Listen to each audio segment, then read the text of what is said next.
روحانی علاج والے کہتے ہیں نا سنگ دل محبوب آپ کے قدموں میں, اس کو بولو پٹھان ہوٹل سے پیسوں کے بغیر 2 پراٹھے اٹھا کے لا تو جو پراٹھا نہیں اٹھا سکتا وہ آپ کی محبوبہ کو آپ کے قدموں میں کہاں سے ڈال سکتا ہے.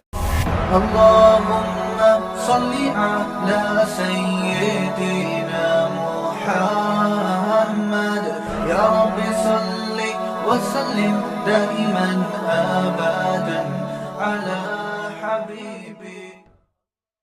سلیمان علیہ السلام نے کہا کہ ایکم یاتینی بعرشہا قبل ان یاتونی مسلمین, کون ہے ملکہ سبا کا تخت اٹھا کے لائے گا؟ جننے کا میں لاؤں گا, مجلس برخاست ہونے سے پہلے میں حاضر کروں گا. قرآن کہہ رہا ہے جو ایک تھے جن کے پاس کتاب یعنی زبور کا علم تھا, انہوں نے کہا میں پلک جھپکنے سے پہلے لاؤں گا, اور کہا اور تخت حاضر. تو یہ کام کسی انسان کے بس میں نہیں ہے. یہ اختیارات اگر اللہ نے ان بزرگ کو دیے تھے تو پہلے اللہ سلیمان علیہ السلام کو دیتا نا یہ اختیارات جو نبی تھے, تبھی تو کہنے کون لائے گا بھائی. پتہ یہ چلا کہ لایا کون ہے؟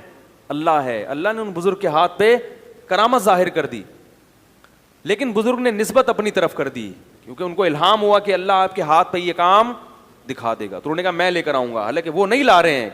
جو یوں کر سکتا ہو وہ تو دنیا کا نظام ہی اس کے ہاتھ میں آ جائے گا بھائی. تبھی میں کہتا ہوں نا یہ روحانی علاج والے کہتے ہیں نا سنگ دل محبوب آپ کے قدموں میں, اس کو بولو پٹھان ہوٹل سے پیسوں کے بغیر 2 پراٹھے اٹھا کے لا تو کہاں سے لائے گا قدموں میں؟ 2 پراٹھے تو دور کی بات, 1 پراٹھا, کیونکہ 2 سے پیٹ صحیح طرح بھرتا ہے, اس لیے میں 2 کی مثال دیتا ہوں. اٹھا کے لیا تو 1 پراٹھا نہیں لا سکتے بھائی. یہ میری اور آپ جیسے, میں تو نہیں الحمدللہ یہ آپ جیسے کچھ معذرت کے ساتھ جو بیان نہیں سن رہے, کچھ بیوقوف لوگ ہیں جن کی وجہ سے ان کی دکانیں چل رہی ہیں, ورنہ یہ تو بغیر پیسوں کے پراٹھا نہیں اٹھا سکتے. پیسوں کے ساتھ بھی لائن میں لگنا پڑتا ہے پراٹھا اٹھانے کے لیے.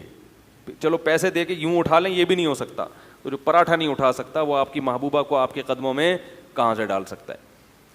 تو انبیاء کرام کا معجزہ سمجھ میں آ گیا کہ جو معجزات انبیاء کے پاس ہوتے ہیں وہ اللہ نے ان کو اختیارات نہیں دیے ہوتے. اللہ جب چاہتا ہے اپنی مرضی سے اپنے کسی حبیب کے ہاتھ پر, اپنے پیغمبر کے ہاتھ پہ کوئی چیز ظاہر کر دیتے ہیں تاکہ لوگوں کو اس کی نبوت پہ یقین آ جائے. اور بزرگ کے ہاتھ پہ اللہ بعض دفعہ کرامت ظاہر کر دیتے ہیں تاکہ لوگوں کو اطمینان ہو جائے کہ یہ اللہ کا محبوب ہے, بشرطے کہ محبوب ہونے کے دوسری چیزیں پائی جائیں, گناہوں سے بچتا ہو, بدعات سے بچتا ہو.